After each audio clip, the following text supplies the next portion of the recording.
September 18th, 2008, 11:47 p.m., Federal Reserve Headquarters, Washington, D.C. In a wood-paneled conference room, 12 people made a decision that would change everything. With a single vote, they authorized the creation of $7.7 trillion. No congressional approval, no public announcement, just creation. But here's what keeps economists awake at night. That money didn't come from taxes. It didn't come from reserves. It materialized from nothing. Pure digital creation. By morning, Lehman Brothers had collapsed. By noon, AIG was on life support. By evening, a mechanic in Tulsa, Oklahoma named Michael Chen lost his entire retirement account. Michael would later ask a question that no one could answer. If the Fed can just create trillions, who the hell do they owe it to? Jennifer Hayes, 52, sits at her kitchen table surrounded by bills. Mortgage, $2,847 a month groceries, up 43% from last year. Gas, $4.89 gallon. Her teaching salary, frozen for 3 years.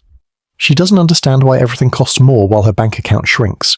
The news says the economy is recovering. Her pantry says otherwise. Meanwhile, 2,100 miles away in Lower Manhattan, Robert Kellerman, Chief Risk Officer at Sterling Financial Group, stares at a spreadsheet that makes no sense. The Federal Reserve's balance sheet shows $8.9 trillion in assets. But the liability column, the Who We Owe section, lists a single entity, US Treasury and member banks. Robert runs the calculation again, then again. His hands start shaking. "This is impossible," he whispers. "The numbers, they're eating themselves." He picks up his phone to call his contact at the Fed. Before he can dial, his assistant walks in with a sealed envelope. Red border, no return address. Inside, a single sentence. "Stop looking, or you'll find what you're not supposed to see." The warning started small. Dallas, Texas. A credit union suddenly limits withdrawals to $500 a day.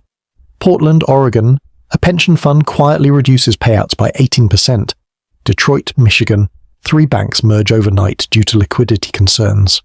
Jennifer notices her credit card interest rate jumped from 16% to 24.9% without warning. When she calls to complain, the representative says, "It's an automatic adjustment based on Federal Reserve policy changes, ma'am." "What policy changes?" Robert starts digging deeper. He finds an obscure Federal Reserve document from 2010 titled Emergency Lending Facilities, Perpetual Rollover Protocols. One line jumps out. In the event of systemic instability, the Federal Reserve may extend credit facilities indefinitely, with counterparty obligations deferred to successor instruments. The Fed can create money, call it a loan, and never require payment. He highlights another section. Primary dealers shall accept Fed credit as equivalent to Treasury obligations, creating a closed-loop liquidity system. Robert's blood runs cold. Money created from nothing, loaned to banks who buy government debt, which the Fed then buys back with more created money. It's a circle, a perfect, infinite circle, and somewhere in that circle, someone is profiting. Federal Reserve Board meeting. Confidential session. Fed Governor Patricia Whitmore presents the quarterly report. Total assets, $8.9 trillion and climbing. Mortgage-backed securities, $2.6 trillion. Treasury holdings, $5.2 trillion. Reverse repo operations, $2.3 trillion daily. And our liabilities? Technically, to ourselves. The Treasury owes us, but we remit profits back to Treasury. It's a circular arrangement. So we're printing money to buy government debt, which the government pays back with. Our printed money? Jennifer's daughter Emily calls from University of Florida. "Mum, they're raising tuition again. Another $4,000 this semester." Jennifer looks at her savings account. $3,147. The same account that had $47,000 in 2008. Where did it go? She spent it. On groceries, gas, bills, life. While the stock market tripled, her purchasing power evaporated. But Robert is about to discover why. The Fed announces quantitative tightening. They'll stop printing money and let the economy normalize. Markets rally. Economists celebrate. Jennifer sees grocery prices dip slightly. Robert feels temporary relief. Maybe the system will correct itself. Then he receives an encrypted email from an anonymous source. Subject: "You're looking at the wrong numbers." Attachment: Fedwire, transfer, log, classified, XLSX. He opens it. Timestamps, amounts, routing codes, billions moving between the Fed and unknown shell entities, Cayman International Holdings, Luxembourg Financial Trust, Singapore Reserve, proxy dates match major quantitative easing announcements. Then he sees the countdown. Protocol sunset, 147 days until permanent implementation. What protocol? The system isn't corrupt, it's designed this way. Robert discovers the truth in a 1913 document. The Federal Reserve Act never required the Fed to be accountable to anyone. It's not government, it's not private, it's a hybrid, answering to itself. The villain is the architecture. Every dollar created is simultaneously an asset for the Fed, a liability for taxpayers, a profit center for member banks. Jennifer faces her own dilemma.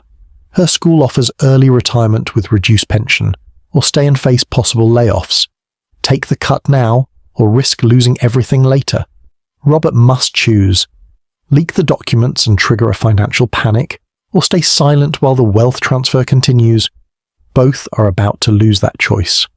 The Fed doesn't owe anyone, because debt is the product.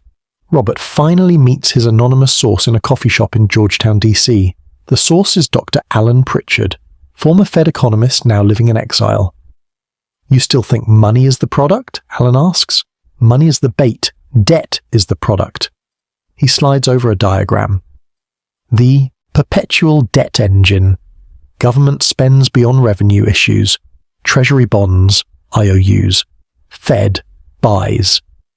Bonds with created money. Banks use that money to buy more bonds. Fed buys those bonds with more created money. Cycle repeats infinitely. The Fed doesn't owe the money to anyone, Alan explains, because in this system, debt itself is the asset. The more debt exists, the more assets the Fed holds. The question isn't who they owe, it's who owns the debt machine. Robert's world shatters. So inflation, it's not a side effect. It's the business model. Every new dollar created devalues every existing dollar. Savings evaporate, wealth concentrates, and the cycle continues. But that's not the real secret. The dominoes start falling. Atlanta, a regional bank, fails. FDIC steps in. Phoenix, Jennifer's pension fund, announces restructuring. Boston, mortgage rates hit 8.5%. Jennifer's school cuts her hours. Her car breaks down, $2,300 to fix. Her credit cards are maxed. She applies for a personal loan, denied. Based on debt-to-income ratio and Federal Reserve lending guidance. Meanwhile, she sees a news report. Major banks report record profits despite economic uncertainty. How? Robert knows how.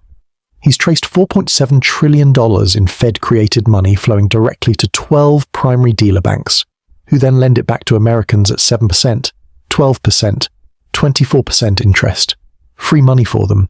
Debt slavery for everyone else. The end game isn't collapse, it's conversion. Robert receives one final document. Project Ledger, Central Bank Digital Currency Implementation Timeline. It all clicks. The inflation, the chaos, the instability. It was planned. Create enough crisis to justify a solution. Replace the dollar with a Fed-controlled digital currency. Every transaction monitored. Every purchase approved. Money that can be programmed, frozen, or deleted. Alan confirms it. They never intended to owe anyone. They're replacing the system entirely. The question was never, who do they owe? It was who will own us when money becomes code. The countdown Robert found. 147 days until pilot program launch. Jennifer receives a letter. Congratulations, you've been selected for the FedNow Digital Wallet Early Access Program. She has no idea she's about to become a test subject. 6 months later. Robert's documents leak anyway, through channels he didn't control. Congressional hearings erupt. The Fed chair testifies. Our actions were necessary to prevent collapse. No one is charged. Nothing changes. Jennifer now uses a digital dollar card for groceries. It works fine. Except last week it was declined at a farmer's market. System only accepts approved vendors, the screen read. She didn't think much of it, until her card rejected a donation to her church. Transaction flagged for review. The Federal Reserve doesn't owe the money to anyone, because in a debt-based monetary system, money is debt, and debt is control. When money is created from nothing, backed by nothing, owed to no one. It means we owe everything to those who create it. Your purchasing power, your savings, your freedom, all quietly transferred, not through theft, but through design. If this story disturbed you, you're paying attention. The system isn't broken, it's working exactly as intended. Subscribe to uncover the financial mechanisms they hope you never understand. If you could ask the Fed chairman one question with a required honest answer, what would it be? Because the most expensive thing in America isn't a house, a car, or college. It's ignorance of how money actually works. And that cost? You're already paying it.